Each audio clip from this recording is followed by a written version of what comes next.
Up next, don't miss this. When Marjorie Taylor Greene starts weaponizing religion, rewriting white supremacy, and turning a hearing into a rant fest about abortion and Elon Musk, you know democracy is on fire. I would like to remind employees, or I'd like to remind everyone that while we're talking about white supremacy, Miss Fiddleneck, you were talking about white supremacy. Oh, I apologize. Spitalnik. Fully Miss support Spitalnik, while you were talking about white supremacists, you Democrats, and you're going to abortion, make sure that I totally agree with you. There's a lot of white That's what's important supremacists in the abortion Mr. movement Russian, and abortionists because they have murdered over 20 million black babies in America since Roe versus Wade in 1973. That's on average 900 black babies are aborted. They're ripped apart inside their mother's wombs.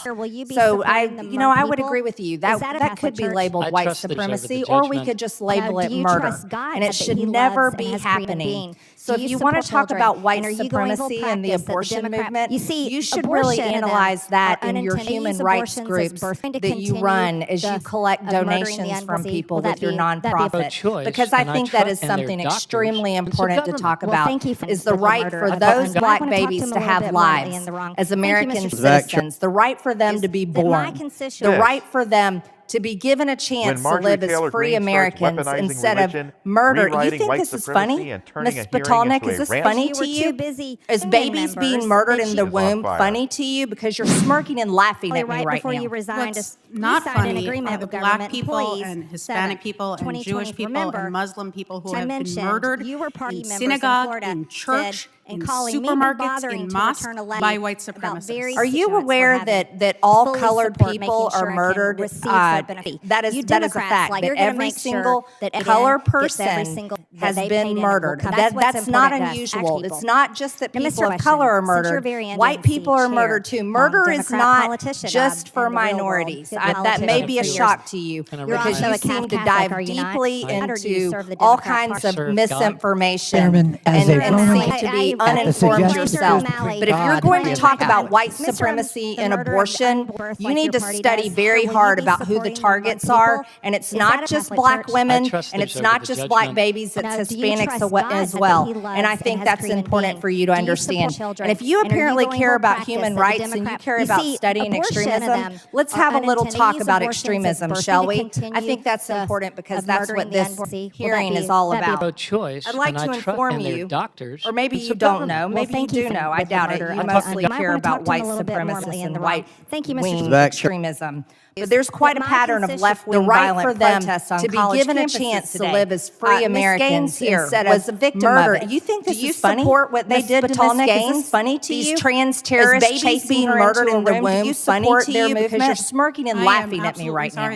What's not funny are the black people and Hispanic people and Jewish people and Muslim people who have been murdered in synagogue, in church, politically motivated supermarkets, in mosques by white supremacists. Are you aware that all colored people are murdered? Every single murder in America was committed by a right-wing extremist. Color person has been murdered. That's not unusual. It's not sure about that. Color are murdered. White people are murdered too. Murder is not just for minorities. That may be a biological woman because you see a right-wing extremist as well into all kinds of misinformation and seem to be uninformed yourself. But if you're going to talk about white supremacy and abortion, you need to study very hard about who the targets are. And it's not just black women, and it's not just black babies, it's Hispanics as well. And I think that's important for you to understand. I don't know what a cisgender male is. There's only two genders. It's male and female. Let's have a little talk about extremism, shall we? It's a made-up, because that's what this hearing is all about. Georgia yields back. I recognize Mr. Strong for his 5 minutes of questioning. Beg your pardon, Mr. Ezell, I missed you over there. Thank you. Thank you, Mr. Chairman. Mr. Erickson, as a sheriff and a police chief and a law enforcement professional. This wasn't testimony. It was an unhinged tirade. Greene falsely equates abortion with white supremacy, hurls dehumanizing accusations, and literally yells at a witness for smirking. Meanwhile, the actual data every politically motivated murder in 2022 being linked to right-wing extremists is dismissed with zero rebuttal. Greene doesn't care about facts. She's here to grandstand, to gaslight, and to rewrite history. Her ignorance of basic terms like cisgender shows she's not engaging in serious oversight. She's performing for a base addicted to outrage. And let's be clear, turning a hearing on extremism into a monologue about abortion isn't just irresponsible, it's deliberate deflection.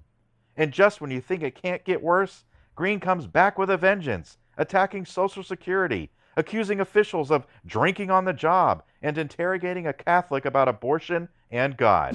Chair recognizes Ms. Greene from Georgia. Thank you, Mr. Chairman. Mr. O'Malley, under your tenure, the Social Security Administration failed to deliver for the American people. On November 8th of last year, your agency announced the Appointment Focused Service, AFS, which directs field offices nationwide to require nearly all services be scheduled by appointment at local offices. While the intent was to reduce in-person wait times, my constituents cannot get through the phone lines to even schedule an in-person appointment. In just the last week, nearly a dozen constituents have contacted my office complaining that when they called to schedule an appointment, they were placed on hold for hours. Then ultimately routed to the voicemail where no one answered and no one called them back, and this has been going on and on and on. This is absolutely unacceptable, and the American people deserve to know the root cause of why this policy was implemented to begin with. The short answer is your telework policies. The AFS was put in place to reduce wait times, yet the only reason the wait times were so outrageous to begin with was because there weren't enough staff in the office to reduce the in-person wait times because your staff is at home, not working for the American people. It is reported that your local offices are only staffed at 20 to 30% on any given day. It's kind of hard to have in-person appointments when people are not at the office. No wonder wait times were so long. And you, Commissioner O'Malley, just signed an agreement to make that permanent for the next 4 years of President Trump's administration, which is more failure, but that's your fault. And by the way, Commissioner, I reached out to you last August. This is the letter that I sent to you, dated August 1st, 2024, requesting an in-person meeting with you to discuss some of the serious issues that my constituents in Northwest Georgia are constantly having. But you never responded to me, Mr. O'Malley. I never got a phone call. I never got a letter back. And that's clearly, maybe you were enjoying the telework policies yourself instead of doing the actual job. Or possibly it's because you were too busy drinking with the union members that you were negotiating with instead of negotiating against on behalf of the American people. Now, Mr. O'Malley, right before you resigned as Social Security Administrator, you signed an agreement with the American Federation of Government Employees on November 27th, 2024. Now, remember, 2 weeks before that, as I mentioned, you were partying with AFGE members in Florida, but you weren't interested in calling me back or were even bothering to return a letter when I wanted to talk to you about very serious issues that my constituents were having. You see, as Republicans, we fully support making sure that every single American receives their benefits from Social Security. You Democrats like to lie about us. We are going to make sure that every single person that paid in gets every single penny that they deserve, that they paid in, it will come out and back to them. That's what's important to us, actually working for the American people. Now, Mr. O'Malley, I'd like to ask you another question. Since you're very interested in being DNC chair, you are, after all, a lifelong Democrat politician. I don't even know if you had a job in the real world, but you have been an elected politician for years. Mr. O'Malley, you're also a Catholic, are you not? You're also a Catholic, are you not? I am. Do you serve God or do you serve the Democrat Party? I serve God.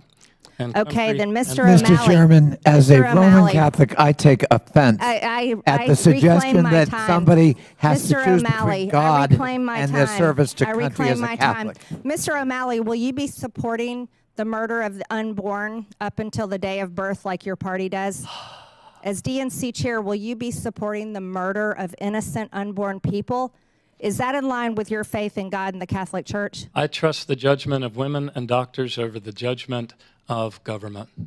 No, do you trust God's judgment? Do you trust God that he loves and has created every single human being? Do you support the murder of unborn children? And are you going to uphold that evil practice that the Democrat Party wants to continue? You see, abortions, over 95% of them are unintended pregnancies. They use abortions as birth control. So are you going to continue the birth control practice of murdering the unborn children as chair of the DNC? Will that be a policy you'll be supporting? I am pro-choice, and I trust the judgment of women and their doctors over the judgments of government. Well, thank you for letting God know where you stand with the murder of the I talk unborn. to God every day. Yeah, well, you might want to talk to him a little bit more, Yeah. Mr. O'Malley, because you're definitely in the wrong. Thank you, Mr. Chairman. I yield back. Gentlelady yields back. What starts as a misguided complaint about phone wait times at Social Security spirals into a religious inquisition. Greene accuses Commissioner O'Malley of partying with union workers, dodging her calls, and most disturbingly, asks him whether he serves God or the Democratic Party. Let that sink in. An elected official weaponized her religious belief to shame another public servant on record, demanding he denounce abortion to prove his faith. This isn't about accountability. It's about MAGA moral policing. It's about turning every hearing into a pulpit, every opponent into a demon, and every disagreement into a holy war. Greene claims Republicans care about Social Security, but spent 0 seconds discussing solutions and all her time waging culture war vendettas. When you attack someone's religion on the record in Congress to score cheap political points, you've lost the plot and any moral credibility. This hearing wasn't governance, it was performance art for the far-right echo chamber. In part 1, Marjorie Taylor Greene hijacked a hearing on white supremacy to rant about abortion and smear a witness who cited inconvenient truths. Rather than address the actual threat of right-wing political violence, which killed people in synagogues, supermarkets, and mosques, Greene tried to spin it into a bizarre narrative that made abortion clinics the real white supremacists. That's not oversight, that's propaganda. In part 2, she went full theocrat. She berated a Social Security administrator over staffing issues, then pivoted to religion, interrogating him about his Catholic faith and abortion views like she was a modern-day inquisitor. These are not serious policy discussions. They're fascist theatrics designed to delegitimize anyone who doesn't pass her purity test. Let's be clear. If you need to shame someone's religion, ignore data, and shout over witnesses to make your point, you have no point. We are witnessing the weaponization of faith, the normalization of bigotry, and the erosion of civil discourse, all from a seat in the United States Congress. And if we don't call it out, this circus will become the new normal. If you're done with the lies, hate, and hijacking of faith, subscribe, share this breakdown, and drop a heart in the comments. This is Malcolm Varon Hearing, where truth still matters.